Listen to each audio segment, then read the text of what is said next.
Saudara, bagaimana fraksi partai politik di DPR dan pemerintah menghitung dampak dari revisi Undang-Undang Pemilu ini, serta apa pula kemunduran kualitas demokrasi jika berkaca dari pengalaman pemilu dan pilkada sebelumnya.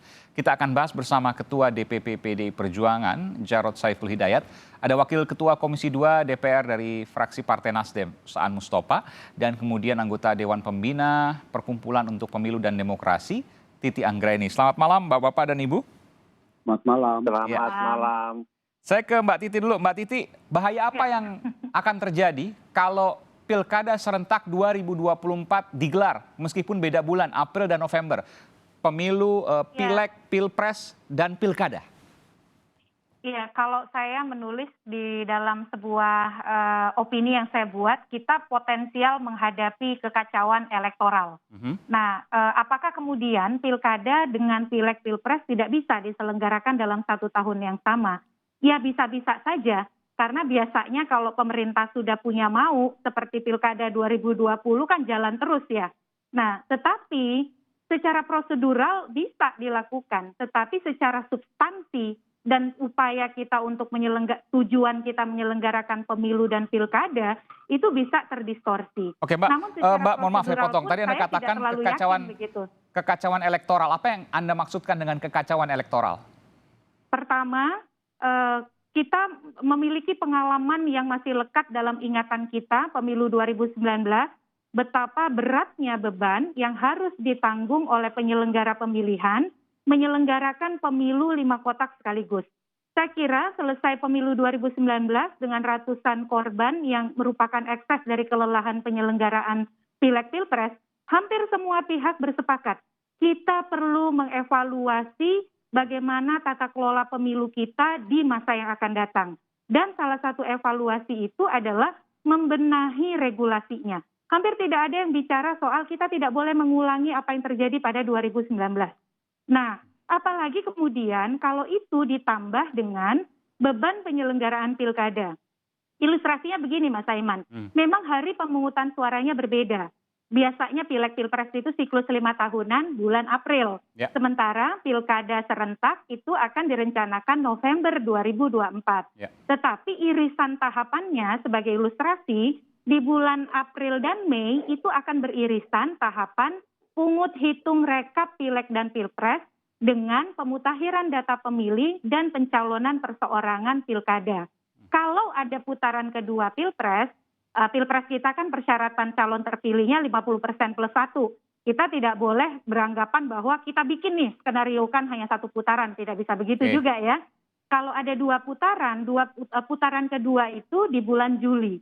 Nah, Juli itu masa-masa krusial kalau kita simulasikan dengan tahapan pilkada, itu mulai masa pencalonan dan persiapan kampanye.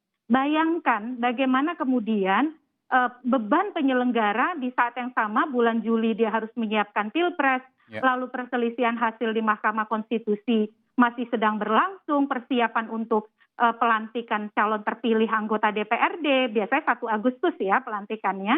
Nah, di saat yang sama juga pilkada sedang berlangsung. Yang kasihan juga adalah partai politik. Partai politik harus bekerja menyelenggarakan konsolidasi kelembagaan untuk 3 pemilihan. Saya juga khawatir sekali ya bahwa pileg, pilpres, pilkada dalam 1 tahun akan makin menjauhkan partai politik kita dengan pemilih. Karena dalam siklus selama 5 tahun bisa dikatakan relasi aktif antara pemilih dengan partai berarti kan hanya 1 tahun. Party ID kita ini atau tingkat identifikasi partai politik kita ini sudah rendah. Apalagi kemudian kalau terlalu jauh jaraknya antara pemilih dengan partai. Nah, banyak alasan ya, selain juga kader-kader muda partai itu uji mesinnya itu jadi sangat terbatas. Kita singkirkan dulu Mbak Titi soal partai tadi, tapi saya ingin bicara soal apa yang kemudian dikhawatirkan oleh Mbak Titi tadi. Ada irisan, kemudian ketika putaran kedua maka luar biasa yang terjadi, ada pungut, hitung, rekap. Saat yang bersamaan juga proses pilkada berlangsung dengan proses verifikasi. Ini memunculkan potensi kekacauan elektoral. Pak Jarod, ada komentar soal ini?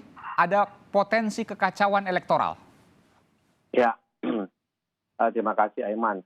Mbak Titi ini sahabat saya yang kita sering diskusi ya, Mbak Titi, termasuk dengan Bung Saan Mustofa. Jadi begini Bung Aiman ya.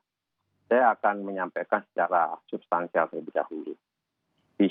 Tentang desain pilkada serentak yang sudah diwujudkan sejak 2014.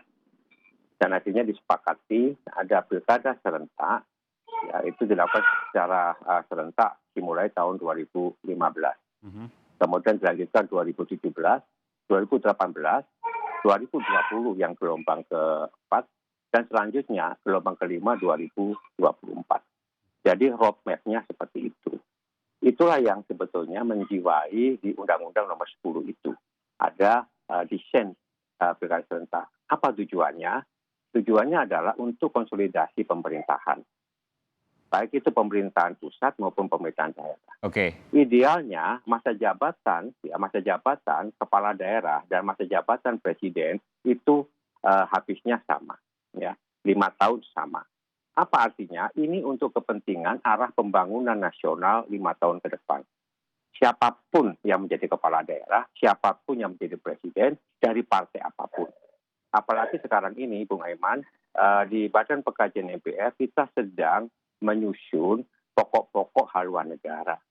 Sehingga diharapkan visi misi dari presiden sampai dengan bupati, wali kota, gubernur itu sama, menuju pada arah yang Pak Jarod, sama. ini agak kurang nyambung, tapi saya paham apa yang Anda maksudkan. Anda berbicara soal hilirnya, tujuan akhirnya, sementara Mbak Titi tadi mengkhawatirkan proses hulunya, proses ketika pemilihannya. Ini belum ketemu. Saya ingin bertanya, bagaimana kemudian Pak Jarod menjawab ketika ada potensi kekacauan elektoral dengan proses yang begitu ketat? Sementara kita ingat pada 2019 ada 894 petugas KPPS yang meninggal. Nanti jangan jawab dulu, saya juga akan kembali ke Bung Saan Mustopha. Kita akan kembali saat lagi, saudara. Tetaplah bersama kami di Sapa Indonesia Malam.